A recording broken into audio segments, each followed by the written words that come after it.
Lay Alama Conde. Imagine being held down in a police station while someone pushes a tube through your nose and into your stomach. Then a burning liquid is poured inside you to make you vomit.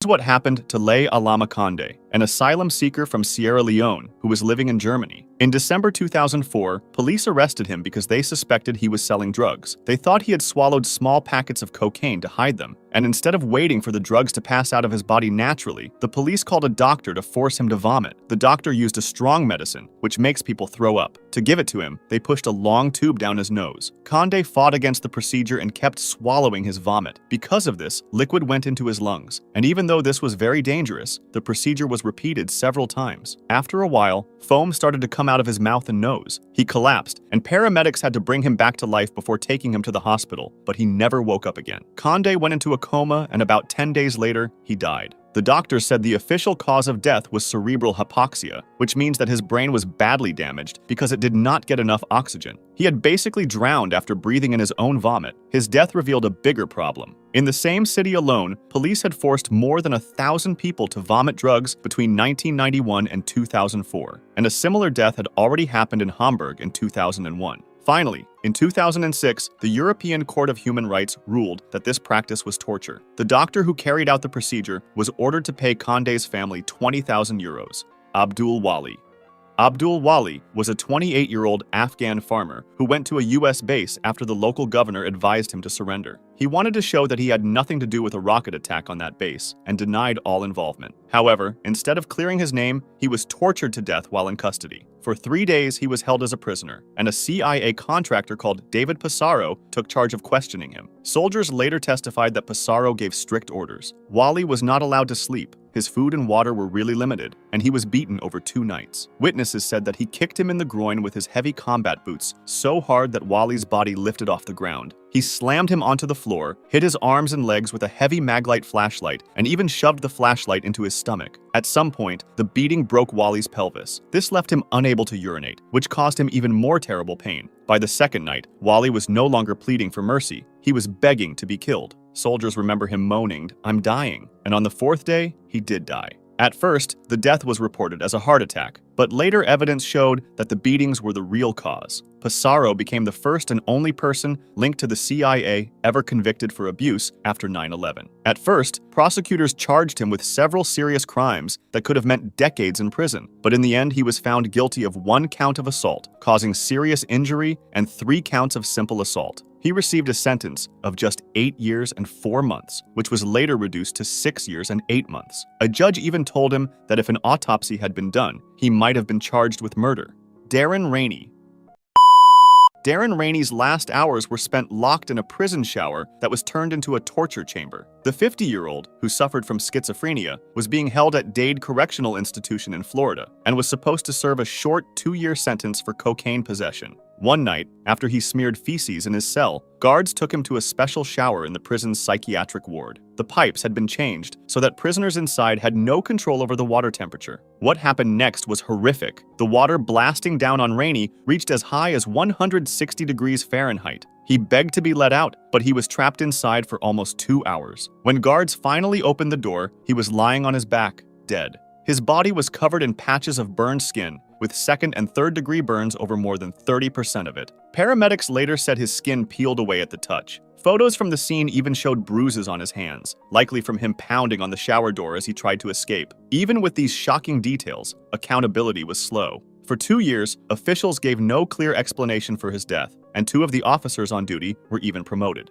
Other prisoners later revealed that Rainey was not the first to suffer this punishment. At least 8 others in the psychiatric unit had been forced into the same shower. Only after the Miami Herald exposed the case and human rights groups demanded answers did an investigation begin. The prison's warden was fired, but no one faced criminal charges. In 2016, the medical examiner called Rainey's death accidental, blaming a mix of confinement, his health problems, and his mental illness, while ignoring the obvious fact that he had been trapped under boiling water. His family sued, and at least they eventually received a $4.5 million settlement. Dilawar. Dilawar was a young Afghan taxi driver who happened to pick up the wrong passengers at the wrong time. He was driving 3 men home when an Afghan militia stopped his car at a checkpoint near a US base that had been attacked earlier that same day. Inside the car, they found a broken walkie-talkie and an electrical stabilizer. Without real evidence, they handed Dilawar and his passengers over to American soldiers. This turned out to be the end for him. At the Bagram Detention Center, Dilawar was tortured. Guards chained his wrists to the ceiling of his cell for long periods, leaving him hanging until his shoulders came out of their sockets. He was denied sleep, forced to wear a hood, shoved into walls, pulled by his beard, and kicked in the groin. Soldiers stomped on his bare feet and slammed his chest against tables. Worst of all, his legs were beaten again and again with what the soldiers called peroneal strikes. These were powerful blows just above the knee, designed to cause intense pain. Dilawar endured more than 100 of them, and by the time he died, his legs were so destroyed that even if he had survived, doctors said they would have had to cut them off. They described them as pulpified. On the day of his death, Dilawar had already spent most of 4 days chained to the ceiling. When guards tried to make him kneel, his legs would not bend anymore because of the repeated beatings. He was told he would see a doctor once questioning was finished, but instead, he was dragged back to his cell and hung up again. Hours later, when a medic finally checked on him, he had already passed away. What made it even more tragic was that US interrogators later admitted many of them believed Dilawar was innocent. His passengers were later sent to Guantanamo and eventually released years later, with letters saying they were not a threat at all. The truth about Dilawar's death could not stay hidden. A leaked death certificate proved he had been killed by abuse, not by illness as the military first claimed. His story later became the center of the Academy Award-winning documentary Taxi to the Dark Side, which revealed the horrors that took place inside Bagram. Some soldiers were investigated, but the punishments were light: short jail terms, rank reductions, and official letters of reprimand. No one was ever convicted of murder, and Dilawar never got to come back home to his wife and baby daughter. Nicolaus Contreras. He was only 16 years old when his body finally gave out. Nick was sent to the Arizona Boys Ranch, a privately run boot camp for troubled youth, hoping he could earn school credits and turn his life around. His health was already fragile when he arrived. He had asthma, and the higher elevation in Arizona made breathing harder. Soon he began showing clear signs of being sick: nausea, diarrhea, fevers over 100 degrees, spasms, etc. His pulse was racing. He lost weight quickly, and even his body gave off what staff described as a moldy odor. However, instead of giving him proper care, staff brushed him off, calling him a faker and a baby. Even his prescribed inhalers could not be used unless staff gave permission. As Nick grew sicker, the treatment from the staff only got worse. They forced him to keep doing harsh physical exercises, and if he faltered, they shoved or punched him. When he fainted, they threw water on him to force him up again. Often, he wasn't allowed to use the bathroom, so he lost control of his bladder and bowels. He soiled himself so often that his mattress was moved into the bathroom, and he was made to sleep there in his own filth. Staff forced him to carry his stained clothes in a trash can and do push-ups over it. At mealtimes, he had to sit on a toilet while eating, mocked in front of others. Staff even spread rumors to the other boys that he had AIDS. Nick tried to reach out for help. In his final phone call to his family, his grandmother remembered how he struggled to speak, coughed nonstop, and said, "Wanna die, wanna be with Dad. Too hard." Then, during yet another round of physical drills, Nick fainted several times, and instead of helping him, staff joked that he deserved an Academy Award for pretending. They forced him into push-ups, slammed him against a wall, and even made him act like an ambulance siren, while another boy pushed him in a wheelbarrow. By the afternoon, his body couldn't take it anymore, and he collapsed for the last time. When staff ordered him to get up, his final word was simply, "No," and 2 hours later, he was pronounced dead. Investigators later counted 32 different acts of abuse involving 17 staff members. The Los Angeles Times uncovered other reports of children at the ranch being burned, beaten, or seriously injured. Still, most of the staff escaped real punishment because of legal technicalities. Saydnaya Prison.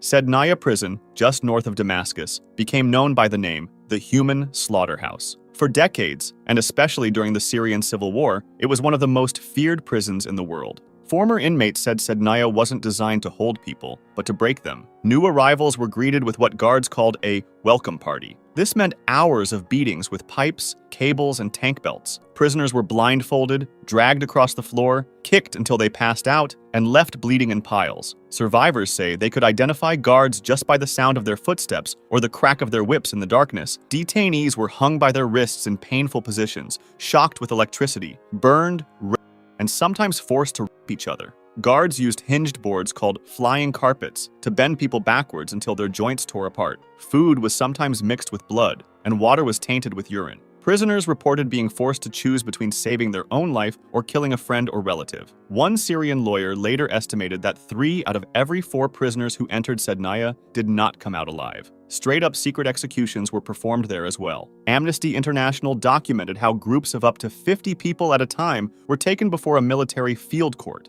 These so-called trials lasted only minutes, sometimes just seconds. The detainees were then led to underground chambers and hanged. Between 2011 and 2015 alone, Amnesty estimated that between 5,000 and 13,000 people were executed. Their bodies were carried away in trucks, sometimes stored in salt rooms, where rock salt was used to preserve them until they could be buried or hidden. In 2017, satellite photos and witness accounts led the U.S. State Department to accuse the Syrian government of building a crematorium at Sednaya to get rid of bodies and cover up evidence of mass killings. Prisoners freed during the collapse of Assad's regime in December 2024 recalled underground cells where men were kept in total darkness, surviving with bottles of urine for waste and thin, soaked blankets for warmth. Many had forgotten their own names after years of trauma.